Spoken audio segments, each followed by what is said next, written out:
Yes, bana, mambo vipi mwana michezo? Rasmi kamati ya saa 72 ambayo huketi mara baada ya mchezo kutamatika imechukua takriban wiki moja na siku kadhaa kuja kutoa majibu kutoka kwenye michezo ambayo imepita hapo nyuma, kana kwamba wale ambao walifanya makosa wameadhibiwa kwa namna moja ama nyingine. Wameunganisha michezo takriban miwili hivi, mizunguko mitatu wameunganisha kwa pamoja, wamepitisha rungu. Ile kamati ya masaa 72 imekuwa kamati ya wiki mbili, unaweza ukasema hivyo.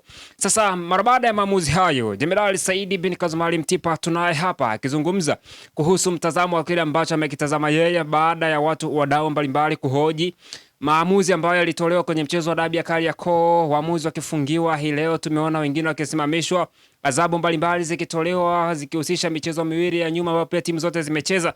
Sasa Jenerali anasema kamati ya uendeshaji wa ligi ya masaa 72 ifungwe, gavana inaelekea kubaya. Kamati ya masaa 72 ifungwe, inaelekea kubaya. Kamati ya uendeshaji wa ligi kuu, kamati ya masaa 72 inafaa kufungwa spidi, haraka na iwezekanavyo gavana. Huu sio mwenendo au mwendo ambao una maana kwenye mpira wa miguu. Kamati kwa namna ya kushangaza imejivika mpaka uamuzi kwa kuamua vitendo ambavyo kimsingi ni kazi ya waamuzi na maeneo ambayo kamati ingefaa kuwaadhibu na sio kuadhibu mchezaji. Kamati hii imeenda mbali zaidi. Mchezaji Abdi Banda wa Dodoma Jiji, kamati imejivika uamuzi wa kumwadhibu eti kwa kuchelewesha muda, time wasting. Tangu lini kucheleweshwa kwa muda mpirani imekuwa ni kosa la kimaadili? Angalia kanuni yao walioweka 41 kifungu cha 5 mpaka 6 inasema kitakachobainika kuwa ni kinyume na maadili ya mchezo wa mpira wa miguu. Kanuni inataja kitendo cha kinyume na maadili ya mchezo wao. Wanasema mchezaji alikuwa anapoteza muda. Kupoteza muda tangu lini imekuwa ni kinyume na maadili? Kamati imejiridhisha kwamba waamuzi walishindwa kufanya kazi sawasawa, imewaadhibu yeye mwamuzi na sio mchezaji. Bahati mbaya maamuzi ya hii kamati hayakataliwi na hayakatiwi rufaa. Kamati imemfungia mwamuzi Kasim Mpanga miezi 6, Hamdon Saidi miezi 3 kwa kushindwa kutafsiri offside. Kanuni ya 42 kifungu cha kwanza ina option nyingi ikiwemo kuondolewa mizunguko kadhaa mpaka hiyo miezi 3 mpaka 6 kushushwa daraja.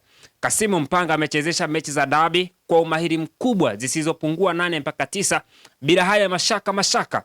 Leo mechi moja ya Baora Simba ndo afungiwe miezi 6 kwa waamuzi wa FIFA. Maana yake tunajiua wenyewe. Kutengeneza waamuzi wa FIFA sio kitu kidogo. Hapo majirani wanachekelea na hawa watakuwa inactive.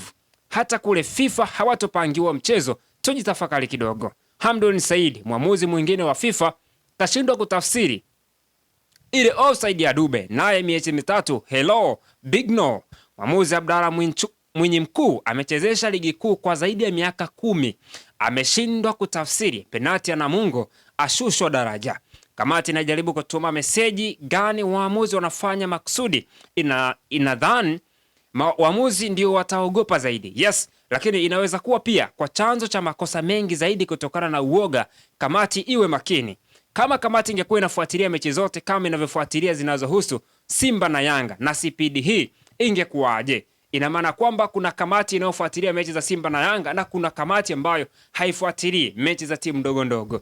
Lakini pia sheria ile ambayo ilitumika kumwadhibu Ibrahim Abdulabaka kwenye mchezo ambao alicheza usiokuwa kiungwana, akaadhibiwa kufungiwa michezo 5 ya ligi kuu ya NBC, ndiyo sheria ile na kamati ile ambayo imeketi na kuja na adhabu ya kumwadhibu mchezaji wa Simba Sports Club Selemani Mwalimu kwa kumpiga kiwiko mchezaji wa Dodoma Jiji, kitu ambacho alichokifanya Selemani Mwalimu kwa mujibu wa sheria inasema mchezaji akionyesha au akifanya kitendo cha kumpiga ball boys, mwamuzi kupinga maamuzi ya mwamuzi au mchezaji mwenzake kumpiga, adhabu huwa ni kufungiwa michezo 5 na fine.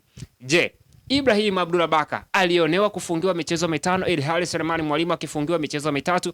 Lakini tuende tukazungumze, tukajiulize.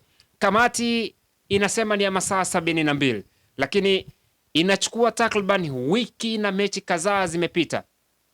Inakuwa vipi wanakuja kutoa maamuzi hapo baadaye kana kwamba bado tunayo safari ndefu? Kama ambavyo anasema Jenerali Saidi, kamati hii inapaswa kuvunjwa spidi haraka na iwezekanavyo, kana kwamba imekwenda kujivika maamuzi ambayo wao binafsi hayakuwahusu. Wanapaswa kudiri zaidi na vitendo vya kimaadili, lakini sio kwenda kudiri zaidi na maamuzi ya waamuzi kiwanjani. Na ndio maana kamati haiwezi kabadilisha matokeo kiwanjani. Haiwezi kachukua mechi ambayo imeharibiwa na mwamuzi kwamba apewe pointi timu pinzani. Haiwezi katokea. That's why wamewachukulia adhabu waamuzi ambao walichezesha mchezo wa dabi ya Kariakoo kwa makosa ya timu zote mbili. Simba Sports Club kunyimwa bao kwa mujibu wa bodi, kwa mujibu wa kamati, lakini pia onside ambao alikuwa Prince Dube, Young Africans wakanyimwa nafasi ambayo angeweza kuscore. Kwa hiyo wote hao wamechukuliwa hatua, kwa maana kwamba hawawezi wakabadilisha matokeo. Iweje time wasting kiwanjani ije kuchukuliwa pia hatua kwenye kamati ya masaa 72? Ni aibu kubwa,